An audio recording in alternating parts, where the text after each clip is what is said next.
नमस्कार मंडळी, आपण पारू मालिका 30 जूनच्या भागामध्ये काय झालं ते पाहणार आहोत. अहिल्या आदित्यला बोलत असते की तू श्वास घेतानाही विचारून घेत होतास आणि एवढा मोठा निर्णय घेताना तुला एकदाही विचारावं असं वाटलं नाही का रे आदित्य. मग आदित्य म्हणतो की आई मला तुला सांगायचं होतं, मी तुला फोनही केला होता पण तू रिसीव्ह नाही केला, ते कारण सांगू नको असं म्हणत असते. मग ती खूप जास्त चिडलेली असते. तुला आई आई आई म्हणत असतो. मग ती म्हणते की तुला आई म्हणण्याचाही अधिकार तू गमावला आहेस. मग आदित्य म्हणतो बिझनेसमध्ये एवढा बुडालास की तुला लोकांच्या मनाचीही काळजी वाटत नाही आहे. मग तो म्हणत असतो आई तो आपला प्रोजेक्ट रिजेक्ट झाला असता किंवा आपण काहीतरी खूप कोटींचं नुकसान झालं असतं तर अहिल्या म्हणते होऊ द्यायचं होतं कोटींचं नुकसान, पण माणसांच्या मनांचं नाही. हा जो काय एम्पायर मी जो उभा केला आहे तो माणसांच्या मनाचा विचार करूनच उभा केलेला आहे, असं फ्रॉड करून नाही केलेला असं म्हणत असते. आणि मग आदित्य आईच्या म्हणजे अहिल्याच्या मागे जात असतो. तर अहिल्या म्हणते तुला आई म्हणण्याचा अधिकार नाही. ज्यावेळेस तू हे काय जे काय केलंस ना त्यावेळेसपासून तुला आई म्हणण्याचा अधिकार गमावला आहे. ते खाली येतो आणि शांत बसा सगळ्यांनाच म्हणत असतो. तेवढ्यात प्रीतम म्हणतो जाऊ दे, तसा मीही वाया गेलेलाच मुलगा आहे, त्यांच्या मनात माझ्याविषयी वाया गेलेलाच आहे, पण मी आता सगळं काही घडलेली गोष्ट सांगतो. आणि मग श्रीकांत म्हणतो सांग बरं काय झालं होतं ते नक्की. मग इकडून प्रीतम म्हणत असतो की हरीशच्या जाग्यावर आदित्य दादाला बसावं लागलं. मग श्रीकांत म्हणतो मग हरीश कुठे गेला. हरीश म्हणतो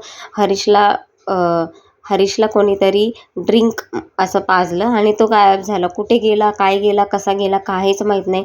त्यामुळे अर्जंट बेसिसवरच आदित्य दादाला तिथे उभा केलं गेलं. त्यामुळे तर हे सगळं काही केलेलं आहे. गेला कुठे, पण हरीश कसं काय कुठे गेला. तेवढं तिकडून दामिनी म्हणते दादा मी काही केलेलं नाही आहे, मी कोणाला विष दिलं नाही किंवा मी कोणाच्या ड्रिंकमध्ये गोळी टाकलेली नाही किंवा कोणाला पैसे देऊन मी माझं नाव घ्या असं मी सांगितलेलं नाही आहे. म्हणजे दामिनीने तिच्या स्वतःच्याच तोंडाने कबुली दिलेली असते की हे सगळं काही मी केलेलं आहे. आणि मग मोहन तिला हाताला धरतो, तिची बॅग सावित्राला आणायला लावतो आणि बॅग घेऊन तिला हाकलून देतो. आणि मग हाकलून दिल्यानंतर दामिनी बाहेरून आवाज देत असते आहो आहो मला घ्या ना घरामध्ये. कसा मन अजिबात चांगलं नाही आहे माझ्या नवऱ्याचं, त्याला कळत नाही आहे का त्याची बायको एवढ्या पावसाचं कुठं जाईल म्हणून. पण मोहन काही केल्याने तिला घरामध्ये घेत नाही. पारू आणि मारुती घरी आलेले असतात आणि मारुती खूप जास्त चिडलेला असतो. तुला कळत नाही आहे का, तू का केलंस असं सगळ्या काही गोष्टी पारूला म्हणत असतो. मग पारू म्हणते बा मलाही माहीत नव्हतं, मी श्रीकांत सर आहे म्हणूनच तयार झाले होते आणि मला माहीत नव्हतं. लग्नामध्ये गेल्यानंतर कळलं की तिथे आदित्य सर उभा होते. आणि मग मारुती म्हणतो की मला ना खूप जास्त राग येतो आहे, माझी खूप जास्त चिडचिड होती आहे. मी ज्या घरासाठी एवढे वर्ष कंबर कष्टाने कमवले ते तू नाव गमवलंस असं म्हणत असतात. आणि तिच्यावर हात उचलतात. तेवढ्यात तिथून सावित्रा येते आणि सावित्रा म्हणते तुम्हाला माहिती आहे का ते लग्न झाल्यापासून तिच्या मनावर काय बीतत आहे किंवा काय होत आहे ते. आणि ते ऐकून सगळं रागात निघून जातात तिकडून. आणि इकडे मग दिशा बेडवर येऊन पडते आणि म्हणते वाव आजचा सीन म्हणजे खूपच छान झालेला आहे, मला पाहिजे असं सगळ्या गोष्टी घडलेल्या आहेत.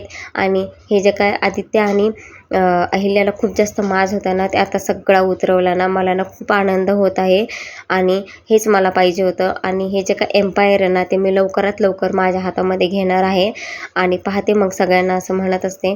आणि इथेच एपिसोड संपतो. असेच नवीन अपडेटसाठी चॅनलला लाईक शेअर सबस्क्राईब करायला विसरू नका.